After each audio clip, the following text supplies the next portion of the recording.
Boa noite. Vamos fazer uma pequena recapitulação daquilo que falamos desde a sexta-feira. Primeiro passo para recuperar a saúde qual é? Reduzir a ingestão de calorias vazias ou de calorias. Segundo passo. Precisam de alguma coisa para a memória, pastor, não tem jeito. Reduzir o quê? O consumo de açúcar e produtos refinados. Terceiro passo. Reduzir os produtos de origem animal. E quarto passo, água. Água em abundância. Nós falamos ontem sobre água. Hoje nós vamos falar sobre alguns passos, mas vamos também relacionar com algumas coisas bem práticas.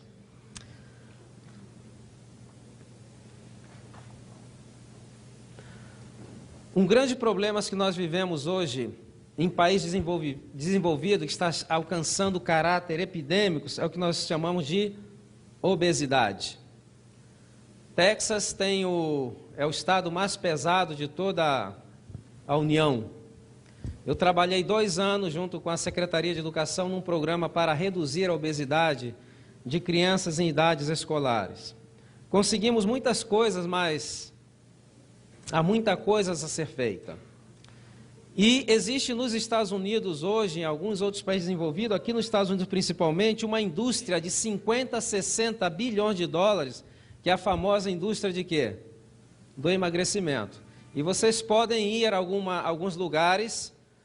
A quantidade de produtos que existe para emagrecer é realmente algo impressionante. E cada um dessas companhias prometendo algumas coisas milagrosas ou miraculosas, mas o que nós vemos na prática é o seguinte: quanto mais produtos existem para emagrecer, parece que a população está o quê? Mais gorda.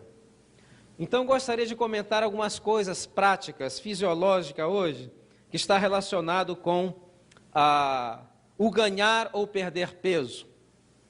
Primeiro, nós temos que ter em mente que existem 2 tipos de pessoas. Existe aquela que nós chamamos de metabolizadores lentos. E eu estou incluído entre eles. Eu tenho a tendência a ganhar peso. E existem aqueles que são chamados de metabolizadores rápidos. Qual é a diferença entre um e outro? E qual é a vantagem que um tem sobre o outro? Será que os metabolizadores lentos, que têm um metabolismo bem lento, têm alguma vantagem? O que vocês acham? Já reparou, por exemplo, que tem pessoas que comem e não engordam de jeito nenhum? E tem pessoas que só olhar aquela pessoa comendo começam a ganhar peso? Não é verdade? Existe uma explicação para isso. E na realidade, ter um metabolismo lento não é uma desvantagem, ela é uma vantagem que nós a colocamos em desvantagem por viver em país onde existe abundância e acabamos indulgindo no nosso apetite. Por exemplo, aqueles que têm um metabolismo lento, na realidade não é um metabolismo lento, são corpos que sabem utilizar energia de uma maneira mais eficiente. O problema, o que acontece? É que ele, como utiliza energia com tanta eficiência, que aquele excesso de energia que ele ingere, o corpo automaticamente o que faz? Não está utilizando, o que ele faz? Armazena em forma de tecido adiposo. Então não é uma desvantagem, é uma vantagem. Agora, a desvantagem daqueles que têm, por exemplo, um metabolismo muito rápido. A desvantagem é que, por exemplo, se vir uma fome sobre a terra, eles são os primeiros a dizer bye-bye. São os primeiros a irem. Por quê? Porque o seu organismo não sabe processar, metabolizar energia de uma maneira eficiente. Não tem essa capacidade de armazenar. O problema daqueles que têm um metabolismo lento, como eu, é que existe muita abundância. Não estamos passando em período de escassez, não é verdade? Então sempre temos a tendência a armazenar energia, e essa energia é armazenada em forma de quê? Em forma de tecido adiposo, em forma de gordura. Mas vamos ver as razões principais pelas quais as pessoas engordam muito. E vamos ver o que nós podemos fazer. E são regras assim bem simples. Primeiro,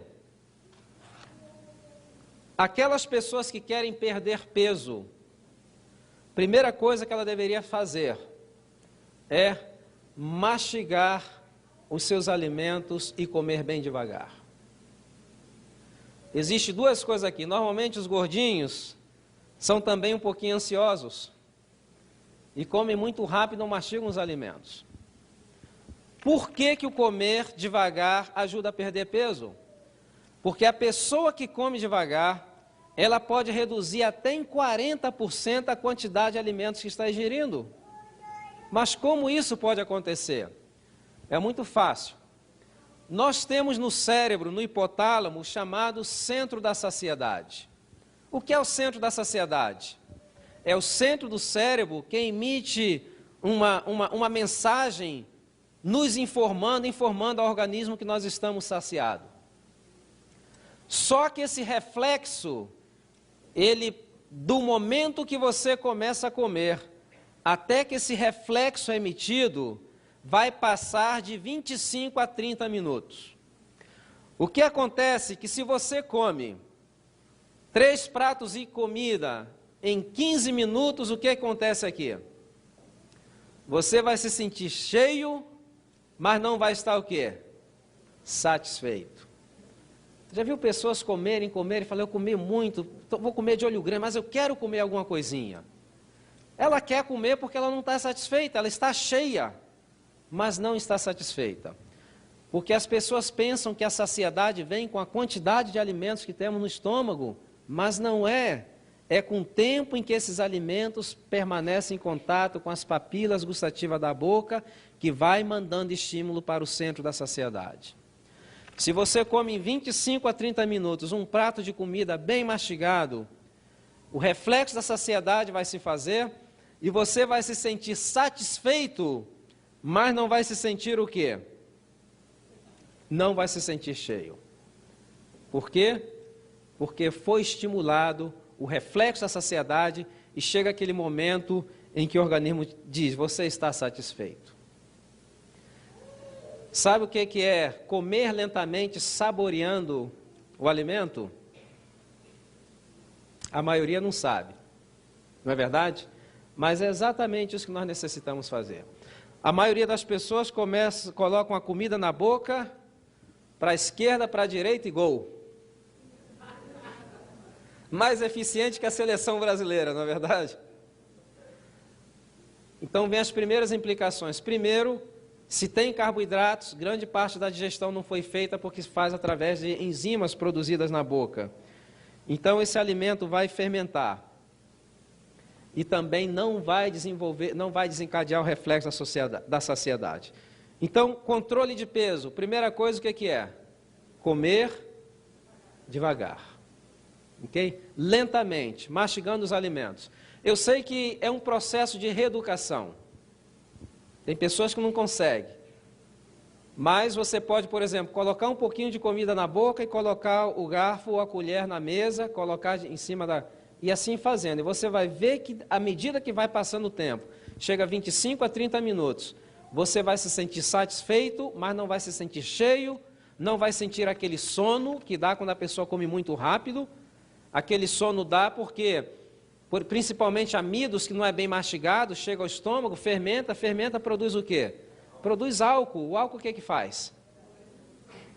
Deixa a pessoa bêbada. Por que mais de 70% dos acidentes de carro ocorrem entre 1 a 3 horas depois do almoço? Porque é o momento que as pessoas se encheram de comida, de carboidrato, aquilo fermentou, não mastigado, e elas começam a sentir o quê? Sentir sono. O nível de atenção, ele totalmente desaparece. E a maior parte dos acidentes se dá justamente nesse horário, de acordo com a Associação Americana dos Automóveis. Então, mastigar lentamente os alimentos. Outro problema, porque os metabolizadores lentos comem muito, e também os rápidos, né? Os rápidos comem muito, mas não precisa comer tanto, é a falta de fibra na alimentação. Por quê? Porque nós temos no nosso estômago, temos em todo o aparelho digestivo, receptores que detectam o volume. Mas esse receptor não detecta peso. Isso quer dizer que você pode ter uma comida muito pesada, com pouca fibra, e esses receptores não vão detectar volume e não vão estimular o cérebro a desencadear o reflexo da saciedade. Deu para entender? Ou não? Sim? Vamos dizer que você coma arroz, batata fritas e um bife. É uma comida pesada, mas ela não tem o quê? Ela não tem volume, não tem fibras. E quando ela chega pesada e começa a passar pelo trato digestivo, ela não tem volume e o que acontece? Não vai desencadear o reflexo da saciedade e você tem vontade de comer mais. Então, esse é o problema. Quando você come alimentos que tenham bastante fibras, quando esses alimentos chegam, por exemplo, no estômago, os receptores de volume começam a estimular já o quê? O centro da saciedade do cérebro dizendo, nós temos volume suficiente. Nós temos volume suficiente. Então o cérebro começa a desencadear também o quê? O reflexo da saciedade. Então o segundo passo é fazer o quê? Aumentar a quantidade de fibras. Como eu posso aumentar a quantidade de fibras na minha alimentação? Quais são os alimentos que têm fibras? Hã? Todos os produtos integrais, as verduras e algumas frutas. Não é verdade?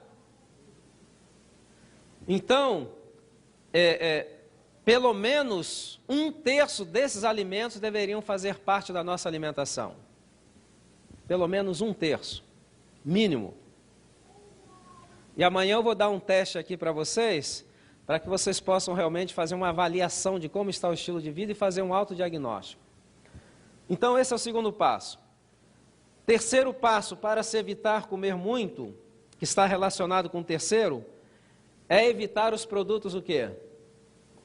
Refinados, que são as chamadas calorias vazias. Por que os produtos refinados fazem com que as pessoas comam com mais frequência? E aqui nós temos porque eles não têm fibra, que é digamos assim, uma razão. E a segunda razão é uma razão metabólica. Por exemplo, você come arroz branco, você come pão branco. Quando você come, isso são açúcares simples. Isso passa muito rapidamente para a corrente sanguínea. O que acontece com o seu nível de glicose? Ele vai lá em cima. Então você tem momentaneamente aquela sensação, né, de bem-estar. Só que o pâncreas vê que a glicemia está aumentando muito rapidamente, as células betas do pâncreas começam a produzir o quê? Insulina, e produz em grande quantidade. E 1h30, 2h30, aquela quantidade de insulina, o que é que faz com a glicose? Limpa do sangue, você entra em quê? Uma hipoglicemia. E assim você fica oscilando. Dentro de 2 horas você quer voltar a comer. E o que acontece? Você vai ter o hiperinsulinismo e a tendência da insulina no nosso organismo, o que é? Armazenar o quê? Energia. Deu para entender ou não? A insulina, ela vai armazenar energia.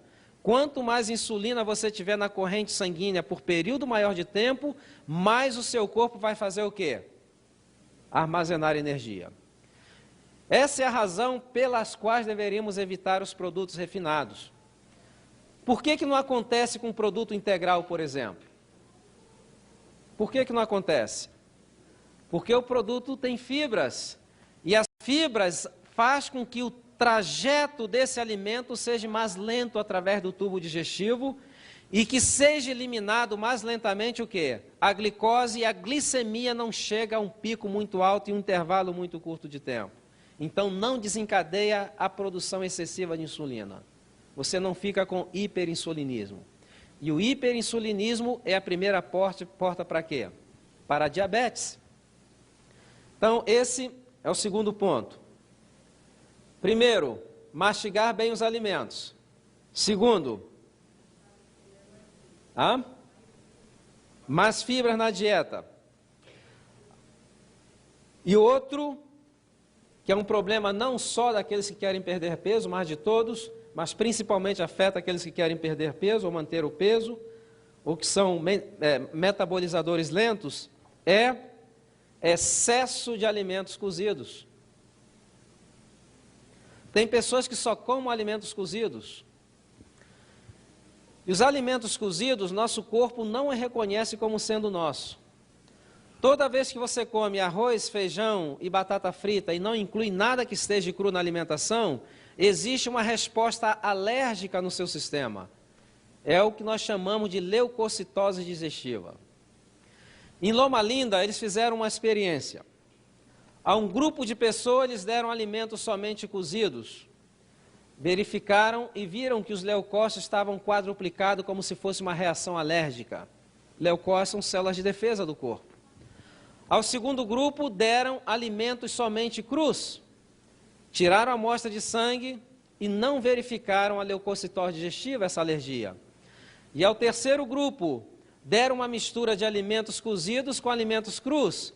E o que eles verificaram? Que esses que receberam também a dieta mista não apresentavam o quê? A leucocitose digestiva. Então estavam pensando, o que produz essa leucocitose digestiva? Por que o ser humano tem alergia a alimentos puramente cozidos? Por que será? Porque quando nós fomos criados, nós não fomos criados para comer alimentos cozidos, originalmente. Então, na memória do nosso sistema imunológico, alimentos cozidos não existe. Ele não identifica. Mas você vai pensar, como é que eu posso comer feijão cru? Esses alimentos, antes do dilúvio, eles tinham uma consistência muito mais macia do que hoje. Depois que mudou o clima no ambiente do planeta, Deus já tinha colocado na informação genética, principalmente dos cereais, para que quando mudasse o clima do planeta, eles pudessem perder água para o ambiente, perdendo água para o ambiente, esses alimentos poderiam ser preservados por meses.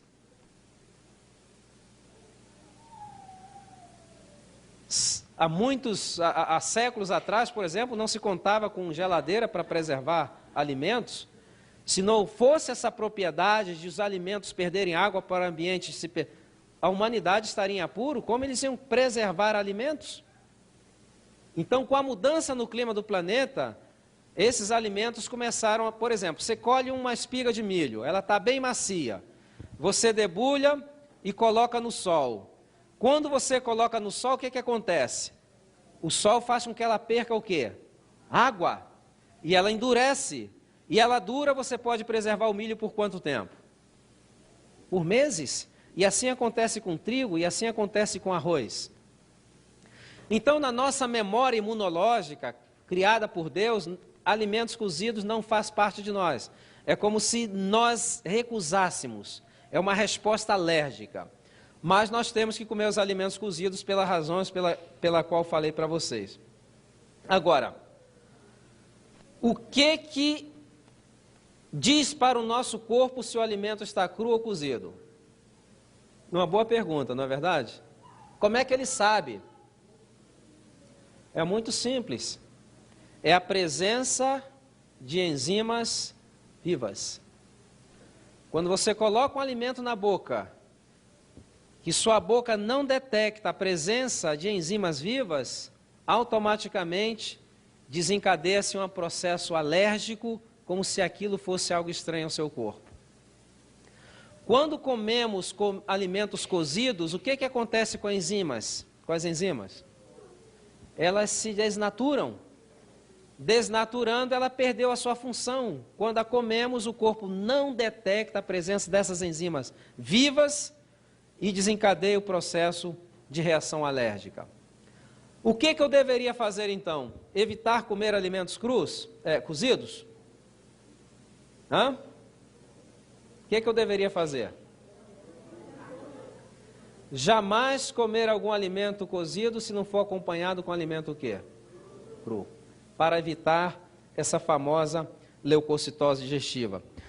Agora, imagine as pessoas comendo alimentos crus e toda vez que come alimentos crus, seu sistema imunológico entra em ação. O que está acontecendo com o sistema imunológico?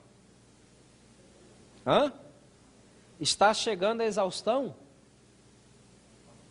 Somente por comer alimentos cozidos, estamos fazendo com que o nosso sistema imunológico seja a exaustão, porque ele está sempre ativado. E aí nós podemos explicar porque algum sistema imunológico fica louco, começa a ter alergias às coisas mais inusitadas.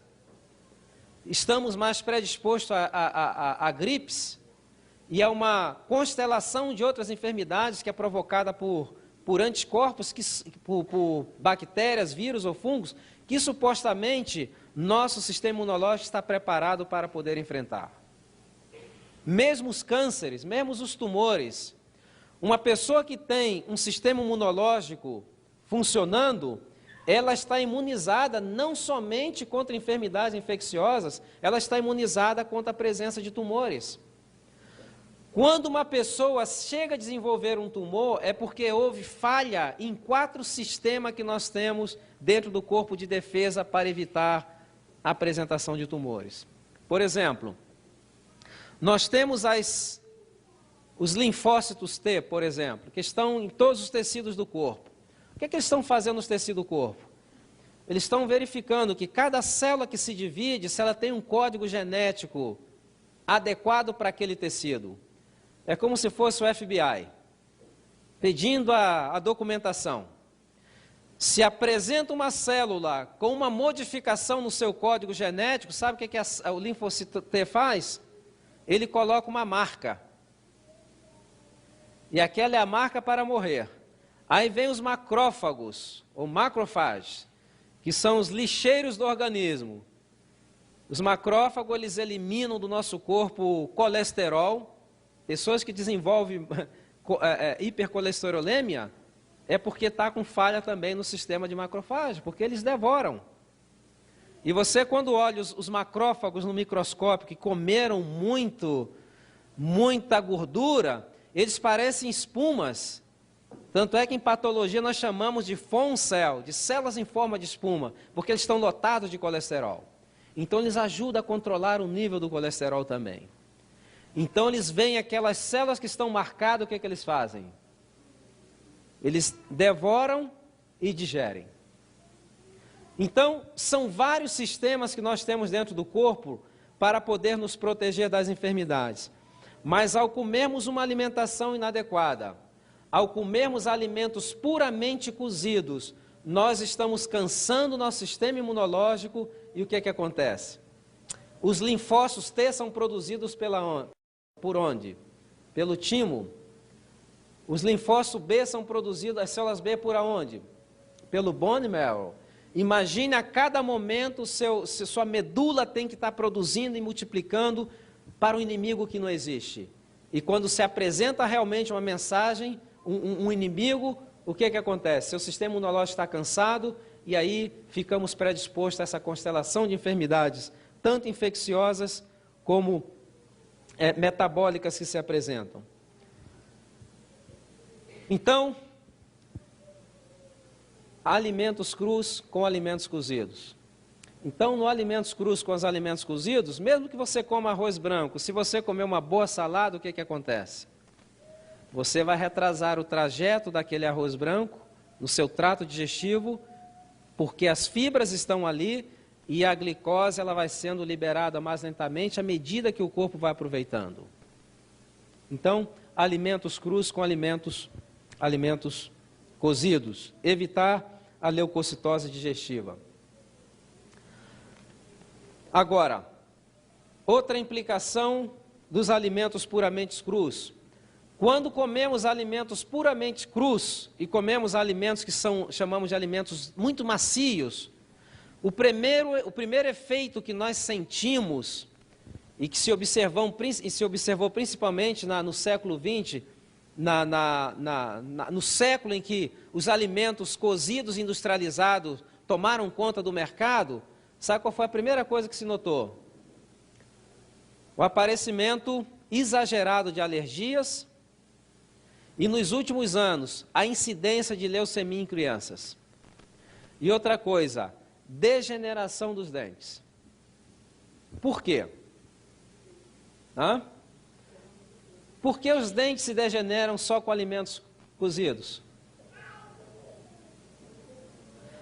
Porque a única maneira de nós exercitarmos a gengiva é através de comer alimentos que sejam duros e que possuam fibras. É a única maneira. O que acontece? Hoje nós vemos muitos adolescentes, ou até adultos que comeram durante muito tempo esse tipo de alimento, que tem que colocar o quê? Os braces. Por quê? Porque como comem alimentos que não exigem dos dentes, os dentes ficam ali dançando. Aí chega um momento que ele adquire uma postura que é ideal para a comida que ele está comendo. Por exemplo, por que o chinês tem um dente assim? É ideal para comer arroz com aquele palitinho? Não, isso não é uma piada, estou falando sério. A dentição do indivíduo, ela vai se adaptar ao tipo de alimento que ela está ingerindo. Aí tem que colocar os braces para poder fazer a correção. Hoje, por exemplo, grande parte dessa geração nova que está vindo sem espaço para aqueles dentes chamados qual? Os dentes siso. Por quê? Porque não tem espaço. Mas quando Deus projetou lá na sua mesa de projetar, o espaço estava lá. O que vocês fizeram com o espaço? Por que tem que se arrancar e buscar espaço? Simplesmente porque cada um desses dentes tem uma função diferente. Esses dentes, chamados premolares, são dentes de grande tração. Nós chamamos eles de mastigadores de nozes e sementes. Essa geração não mastiga mais nozes e sementes. E o que está acontecendo? Está acontecendo a lei do uso e desuso. Aquilo que você não usa, o que acontece? Vai perdendo a função. E teve uma pessoa que me perguntou, se eu começar a comer semente, será que meu dente volta? Falei assim, não é fácil assim. A Bíblia diz que leva 3 gerações para nós recuperarmos uma função que foi perdida. Se estamos sem a moda do juízo, voltarmos a comer sementes, nossos filhos comerem sementes, provavelmente o neto ou bisneto vai ter uma dentição mais saudável. Mas aquilo que se perdeu numa geração, leva 3 ou 4 gerações para que se recupere. Então, comer alimentos que exijam da nossa dentição, porque eles massageiam a gengiva, estimula a circulação. Hoje, por exemplo, um dos problemas que se vê na dentição é que grande parte da população está sofrendo de uma enfermidade hoje que se chama periodontose. Você sabe o que é periodontose? É quando você vai escovar o dente e vê que o dente está sangrando. Às vezes se acumula pus, bolsas de pus na cavidade. Por quê? Porque a alimentação sem fibra, além de ela não exercitar os dentes, ela cria o ambiente ideal para a presença e multiplicação de quê? De bactérias e infecção das gengivas. Então, como eu posso fazer frente a isso? Primeira coisa, eu tenho que limpar. Como é que eu posso limpar as minhas gengivas? Você pode usar, por exemplo, um fio dental, daquele em forma de cinta. Primeiro se escova o dente. Comeu, se escova o dente. E tem gente que primeiro passa o fio dental, não é verdade? Está errado. Primeiro você escova. Porque primeiro tem que sair aquilo que pode sair com a escova. Porque se você coloca o fio dental com o dente sujo, o que é que você está fazendo? Você está metendo mais resíduos para dentro das gengivas. Então, primeiro você escova e depois você usa o fio dental, mas você usa o fio dental com vontade, que é para sangrar realmente. Porque esses são os métodos que os dentistas usam para, chamado de cavitron, para limpar as gengivas, a parte da periodontal. Então você pode fazer. Vai melhorar com o dia? Não. Pode, deixa que sangre, não tem problema. Utiliza uma água morna, porque a água morna ela tende a vasodilatar, vai sangrar mais ainda. E se vocês notarem, vão ver que o sangrado traz até um mau cheiro. Por quê? Porque são coisas que estão saindo dali. Depois que você terminar a escovação, você utiliza a famosa, o hydrogen peroxide, que é a água oxigenada. Um pouco de água oxigenada, então você faz um bochecho com água oxigenada. Porque a água oxigenada, o que ela faz? Além de ela tirar a impureza, o que ela faz com as bactérias? Elas matam as bactérias. Você pode fazer esse tratamento por 2 e 3 semanas, que você vai ver que a sua gengiva vai recobrar a cor. Agora, se você continuar comendo alimento somente cozido, o que vai acontecer? Não tem jeito. Então, você tem que incluir na sua alimentação alimentos que tenham, na sua dieta, alimentos que tenham o quê? Fibras. Faça um exemplo. Coma o que eu vou dizer? Um pedaço de bolo, por exemplo. Um pedaço de bolo. E depois que você comeu, não escova os dentes. Chega de frente do espelho e arreganhe os dentes assim e veja. E passa o dedo assim, ó. O que vai sair? Resíduos?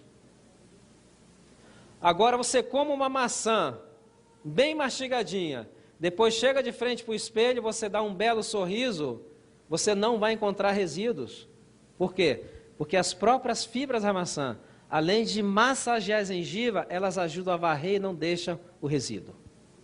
Então esse é o efeito que tem sobre a nossa dentição. Então, resumindo, mastigação o quê? Mastigar bem os alimentos, excesso de alimentos cozidos, misturar e acrescentar fibra. Já notaram que as fibras estão em todas, praticamente, não é verdade? A fibra, não, eu tenho que comer fibra. Não, a fibra tem uma importância fundamental na nossa saúde. Aliás, 2 componentes que nós deveríamos colocar na nossa vida que faria uma diferença tremenda é fibra e água. As 2 coisas têm que andar o quê? De mãos dadas. Se você come muita fibra e não toma água, o que acontece? Entope. Entope. Muito bem. Vamos aqui agora ao quarto. Ao quarto do programa para perder peso, ou para manter o peso.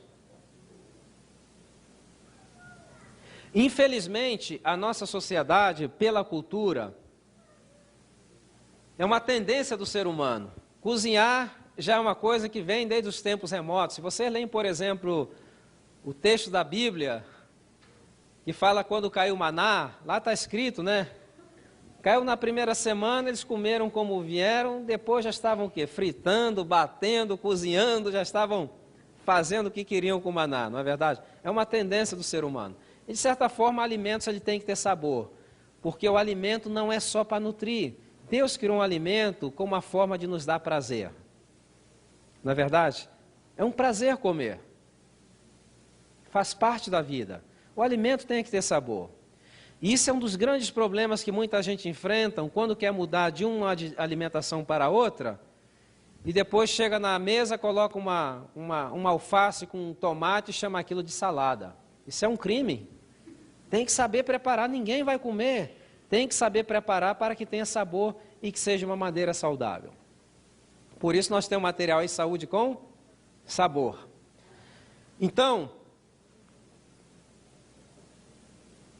se adotou o hábito nas nossas culturas ocidental, também na oriental, acho que no mundo todo, de que tudo que temos que cozinhar temos que colocar o quê? Gordura. Gordura. E esse é um dos grandes problemas que nós enfrentamos.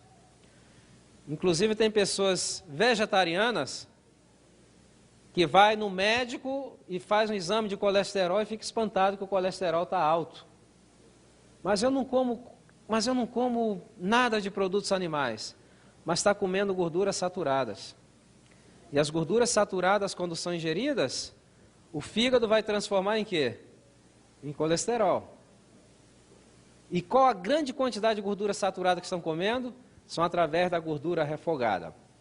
Então a gordura vai afetar a pele, vai afetar o tubo digestivo. Para que vocês tenham uma ideia, se vocês pegam gordura saturada que se frita e você joga na pia, o que vai acontecer com a pia? Ela vai entupir. E o que vocês acham que acontece com o nosso tubo digestivo? Ele também entope. Aí comemos um produto refinado, e esse produto refinado, que é uma massa, que é uma goma, por exemplo, vocês compram um pão branco, tira o miolo, coloca na mão, coloca água e faz assim com a mão. O que é? Isso é uma cola. Eu usava isso para colar pipa. Não faz tanto tempo atrás. Colar pipa. Agora imagine quando você come isso, que o estômago começa a fazer um movimento peristáltico para digerir. O que fica na parede do estômago? Resíduo, é uma cola. Aquilo quando passa pelo tubo digestivo, o que deixa na parede? É um pláster. O intestino não tem como eliminar aquilo, e aquilo vai formando resíduos na parede interna do intestino, e até o movimento peristáltico do intestino, que são ondas que devem percorrer o longo do tubo digestivo para facilitar o trajeto, como vai formando essas camadas, a amplitude dessas ondas vão diminuindo e as pessoas vão ficando cada vez mais o quê? Cada vez mais com prisão de ventre, cada vez mais constipada. Então, precisamos preparar alimentos, temos que cozinhar a gordura? Será que eu posso preparar um arroz sem refogar? Será que eu posso preparar um feijão sem refogar? E por que não se prepara? É porque pensam que o gosto não fica a mesma coisa.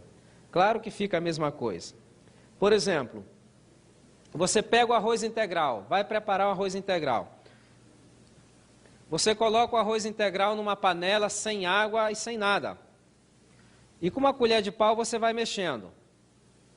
Chega um momento, o que acontece com o arroz integral? Ele começa a pipocar. Quando ele pipoca, o que está acontecendo?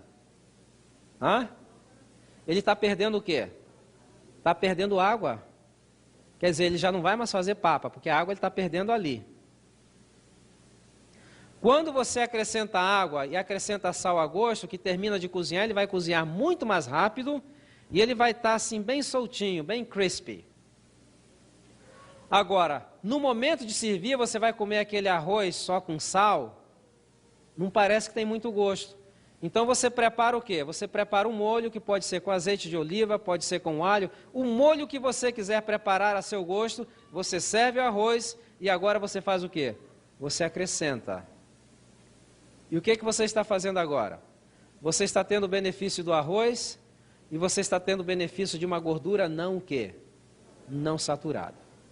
Por exemplo, o azeite de oliva é excelente para prevenir, por exemplo, câncer dos seios das mulheres. Mas como se cozinha o azeite de oliva, o que acontece? Ele perde essas propriedades. E ali ele tem todas as propriedades. E deveríamos aprender a fazer os molhos, os temperos separados para todas as coisas que nós temos que o quê? Que cozinhar. Grande problema dos problemas cardíacos que nós vemos hoje está relacionado também com o quê? Com essa mania que a raça humana desenvolveu de ter que cozinhar e refogar os alimentos. É terrível, terrível.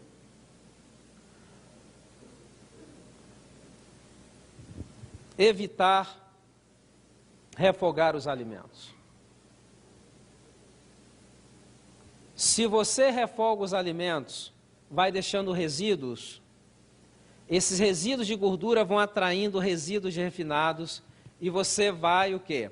Vai começar a ter constipação.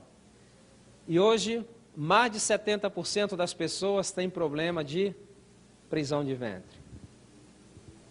Mas algumas pessoas falam, eu vou ao banheiro todo dia, uma vez por dia, você está com prisão de ventre? Está com prisão de ventre. Quantas vezes temos que ir ao banheiro? Quantas vezes comemos? Se você come 3 vezes e vai uma, está devendo quanto? No dia seguinte, você comeu 2 vezes e foi uma, está devendo quanto?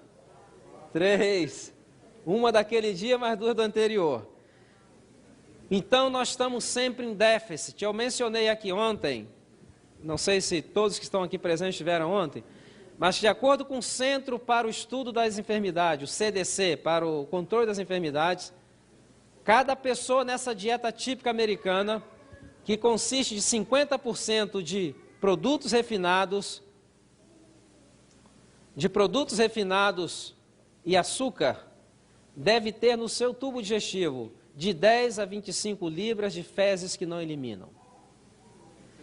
Então tem pessoas carregando um fardo que não deveria carregar. Por quê?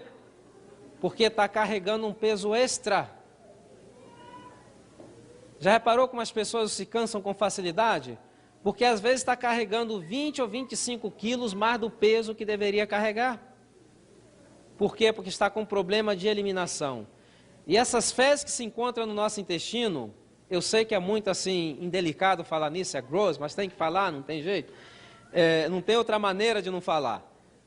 Essas fezes, elas vão sendo, alguns produtos sendo reabsorvidos para a corrente sanguínea e provocam o que nós chamamos de autointoxicação. E essa autointoxicação vai afetar o sistema imunológico e vai abrir as portas para uma constelação de enfermidade. E eu digo a vocês, para quem quer morrer, não falta enfermidade para escolher. Tenha vontade. O que mais tem hoje é doença. Você pode até escolher, eu quero morrer disso. Tenha vontade assim. Muitas enfermidades. E muitas das vezes até a comunidade médica tenta adivinhar e não sabe a razão daquilo. Mas a razão é puramente o quê? A razão é puramente higiênica.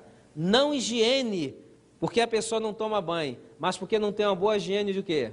Do seu interior. Está colocando coisas ali que estão putrefando, estão abrindo a porta para dezenas de enfermidades. Então a higiene não é só por fora do corpo, nós temos que ter uma higiene também dentro do nosso corpo. O ambiente ideal.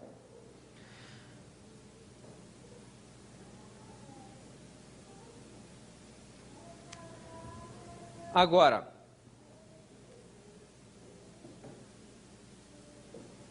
eu vou ensinar para vocês aqui um pouco de clínica médica. Nós vemos que a saúde, se vocês não se lembrarem de nada que eu falei aqui, se vocês se lembrarem apenas do que eu vou falar agora, eu acho que valeu a pena as conferências. É impossível ter uma boa saúde se não se tem uma boa digestão. É impossível.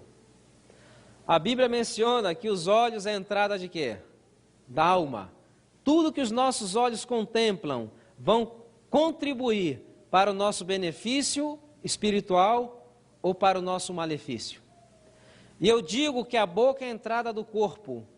Tudo que nós colocamos na boca ou vai contribuir para o bem ou vai contribuir para o mal da nossa saúde, não existe um meio termo.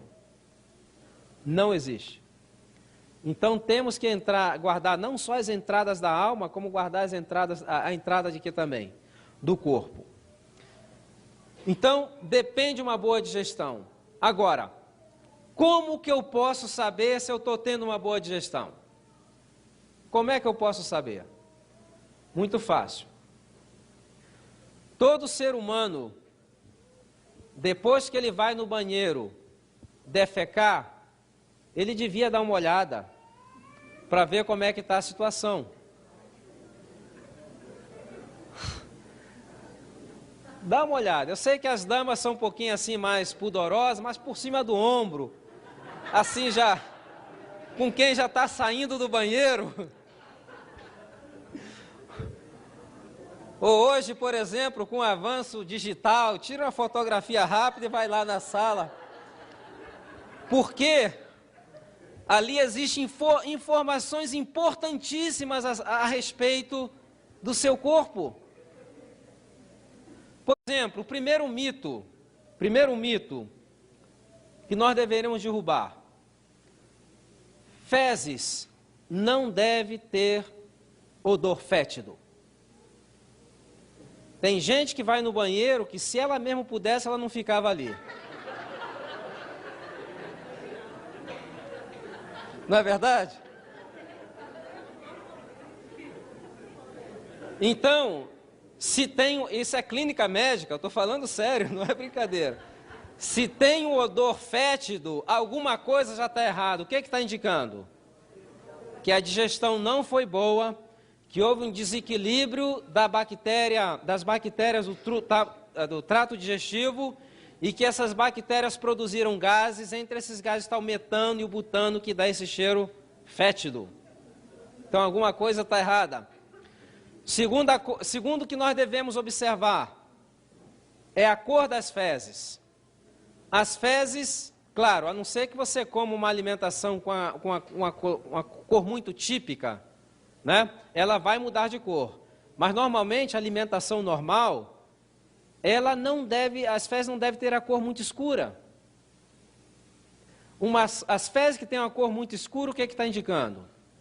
Que está se produzindo muita bile, é que está comendo muita gordura. Deu para notar? Qual deve ser a cor das fezes? Ela deve ser do amarelo clarinho, talvez um pouco mais amarelo que isso aqui. Um pouquinho mais escuro. Amarelo claro. Se tem escuro é porque o quê? Se comeu muita gordura, se produziu muita bilis, a bilis oxida e dá aquela cor escura às fezes. Então, quando eu vejo as fezes muito escuras, eu já sei que eu tenho que reduzir o quê? Tem que reduzir a gordura. Outra coisa, as fezes não devem flutuar.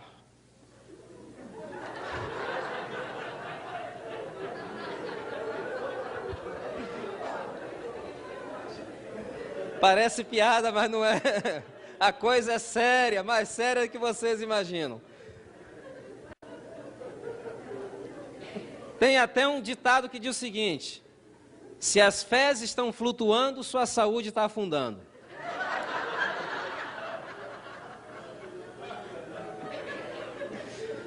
Quando as fezes flutuam, o que está indicando para nós? Que existe pouca o quê? Pouca fibra e muita o quê? Muita gordura. Vocês podem observar que quando as fezes flutuam, se você observa ao redor do sanitário, você às vezes pode ver até mancha de gordura ali. Então o que está indicando que está faltando o quê?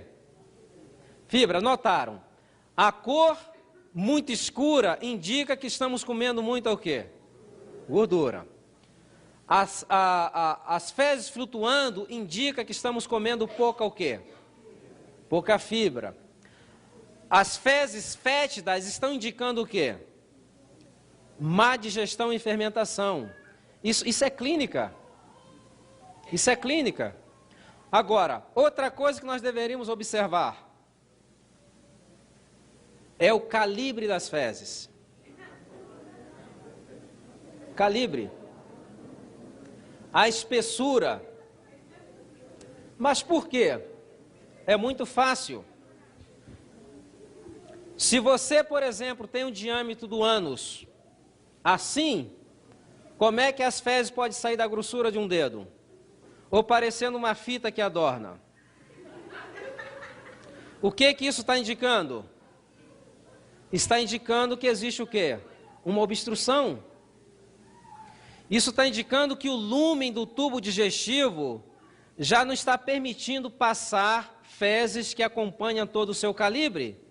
E está saindo apenas aquelas fezes mais mole que estão mais para o centro do tubo digestivo. Deu para entender? Deu para rir também? Então temos que observar o calibre das fezes.